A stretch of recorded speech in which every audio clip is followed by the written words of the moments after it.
Hello everyone! This video we're gonna be talking about my Cinderace build and how I've built him for my ranked games. So without further ado, let's get started here. So here we go, we're gonna be talking about the moveset first and what I use compared to what other people use. And here we go. So right now, everybody just uses Pyro Ball because it is generally just the best, right? So you get this and for damage and skill shot. Then a lot of people use this feint, but I've also tried feint and I'm not a really big fan of feint. I like the flame charge because it gives you so much utility, and this ability at max level combined with the pyro ball that reduces the cooldown of flame charge. So pretty much you flame charge pyro ball and then your flame charge will be on like a 3-second cooldown. So you can go in, chase, and then get out pretty quickly. And this is the original cooldown on this is already like 6 seconds, so it's actually really short for a dashable ability, right? So has a lot of utility. That's why I choose it over feint. Feint does give you a lot more damage, and a little bit of invincibility is nice too if you outplay a lot of the opponent's damage or CC and whatnot. But personally, flame charge has always been more consistent for me. That's why I run it, and it's the ultimate. These are you can't really change. So let's just go over the items next and what items I put on my Cinderace. So let's go over battle items first. Most people use like special attack, and it is very good for Cinderace. You can also go for the eject button if you're running feint. Eject button is actually really good, but since I'm going flame charge, I don't really have too much utility or value running eject button because my flame charge is always up, which is practically just an eject button on a 6-second cooldown. Sometimes you can go potion as well to get you through the early game. Cinderace's early game is probably his weakest point until you get complete evolution at level 7. You really don't do too much, and the potion pretty much helps you in lane by giving you an option to poke and then healing back up. So I run this sometimes. This is more for scaling for the mid to late game. You can become really strong. Potion is also pretty good if you want to run it. Alright, let's talk about the held items now. And this is pretty much what I give to my Cinderace is the Float Stone, the Muscle Band, and the Scope Lens. So we're going to be talking about the Float Stone. Float Stone is generally just extremely good just because of the base stats it gives, right? It gives attack and move speed. Right now it's level 20, so it gives 16 attack and 80 move speed. When you get it to level 30, it gives 120 move speed and 24 attack. So, this is really good for escape and for chasing.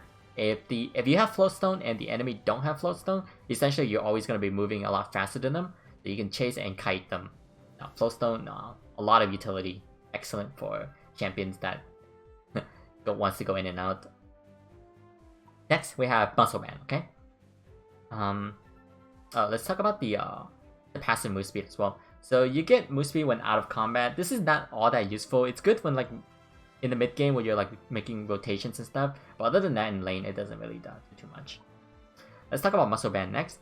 So the stats it gives is attack, which is great, and basic attack speed plus 5%, which is also excellent for Cinderace because this Pokemon, excuse me, has a lot of auto attack. Most of his damage does come from auto attack, so this is like a perfect item for him essentially.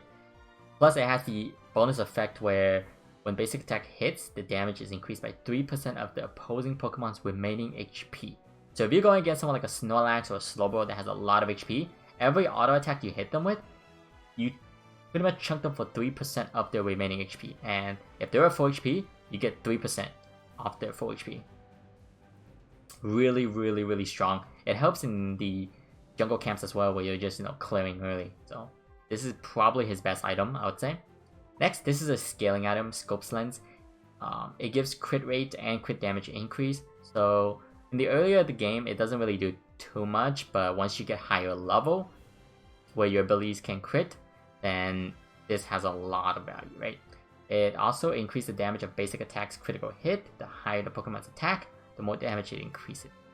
So yeah, it's definitely a scaling item where later on into the game you get a lot more attack, you get a lot more damage.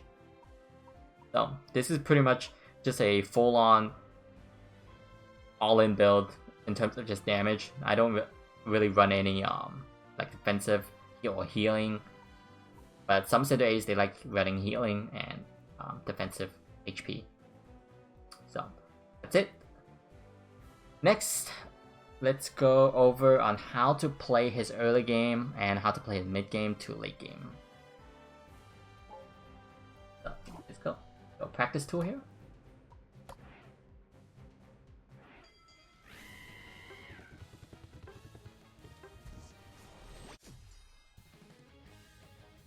So on the theory of Cinderace is that he's really weak early, but he scales up extremely strong late game. The early game, it's okay if you feel like helpless, because that's just how the Pokemon is designed. Weak early, strong late. The epitome of pretty much an ADC in any other MOBA games. So when you're starting off, you're level 1, right? Get your Ember first, so it helps you clear. You can go top or bottom. I prefer bot lane just because it's a lot more open area, so it's harder for the Enid jungle to gank me. So when you hit level 2, you actually don't get anything but your base stat increase. So just keep farming. Okay, when you hit level 3, that's when you unlock your second ability, Low Sweep. This is your mobility spell. So you can use it to dash in and out, dash to chase, and then dash backwards if you're getting chased, essentially. And when you use it, you actually get an enhanced auto. So look under my HP bar, you see 1, 2, and the third hit, it's always going to be enhanced. So when you're using Ember, here's pretty much how you want to use the Ember. Auto, Ember, and then auto. That's how you want to use it. It's auto, Ember, auto. So pretty much it auto cancels. So you can get auto, Ember, auto off really fast. And then once you hit level 4, you don't really get an ability.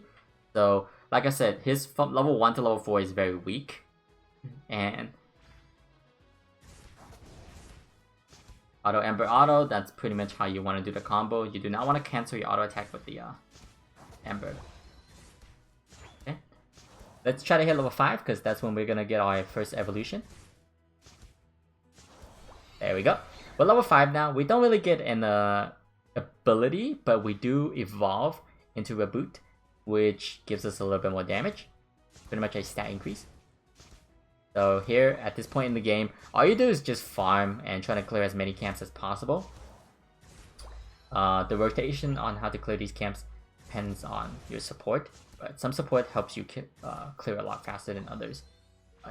Early game, I wouldn't try looking for fights at all. All I do is just try to farm as many camps as possible and try to get level 7. Level 7, level 8, and level 9 is where your power spike comes in. Right now we're level 6, right? We're just clearing camps. But for the sake of timing, we're just gonna, level up faster. Okay. So level 7. Here, when you level up into Cinderace at level 7, this is probably your biggest power spike, and this is when you want to start looking for, kills and damage.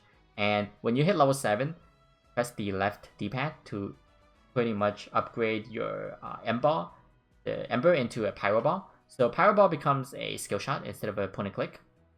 And this ability is really amazing because it actually damages all the enemies it passes through. So in a team fight where enemies are stacked on each other, it's really, really strong. So when you're clearing, trying to stack as many as possible, when you're clearing multiple camps, right? You can even do something like this, right? And then hit both camps. So that's pretty much a trick on how to position you. Right. Once you hit level 8, you get your Flame Charge instead of your Low Sweep. So Flame Charge has a shorter cooldown. Let's see. I'll show you. So when you Flame Charge, Pyro Ball. Oops, hit the wrong one. But... okay. When you Flame Charge, you pretty much get an enhanced auto. And then once you get Pyro Ball Plus, every time you use Pyro Ball and your Flame Charge is on cooldown, it decreases the cooldown. So you are extremely mobile once you get to level 11. So once you hit level 8, you unlock your abilities. Level 9, that's when you get your pretty much your Unite ability. Alright, for the sake of timing, let's just go over here and level up to 9. Okay. You unlock your Unite move. And this is a pretty much a lock-on, right? Like, it locks on to whichever target that you want to lock onto, and it would just... Even if they're running away, right? You see, this is max range. If they're running away, you can still lock onto them and catch them up. So... And once you use it, you actually gain the move speed and attack speed increase. It's actually recommended to use it at the start of the fight, and you get a shield as well. You just go ham, essentially. Don't try to use it for like burst damage. I guess you can try to use it if the enemy is running away from you, if you're winning already.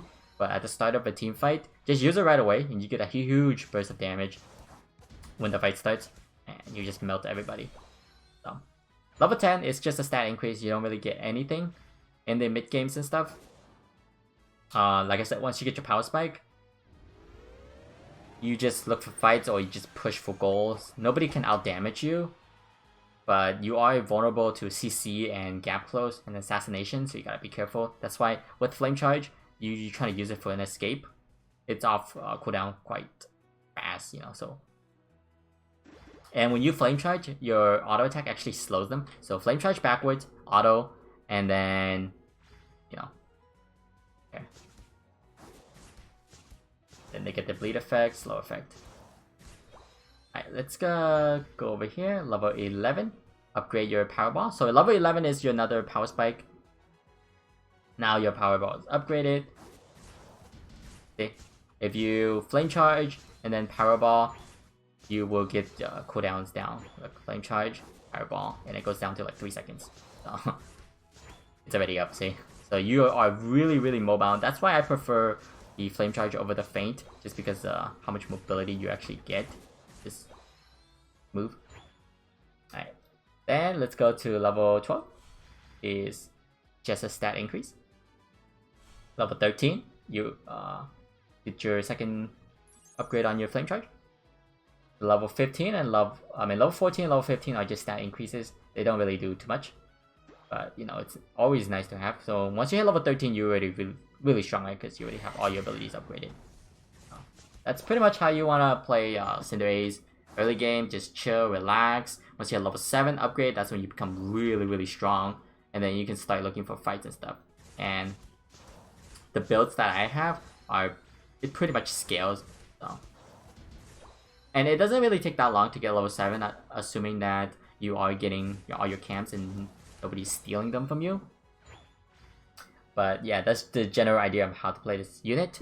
And if you guys have any questions, make sure to join my Discord and whatnot. But that'll be all for today. Thanks for watching. Bye.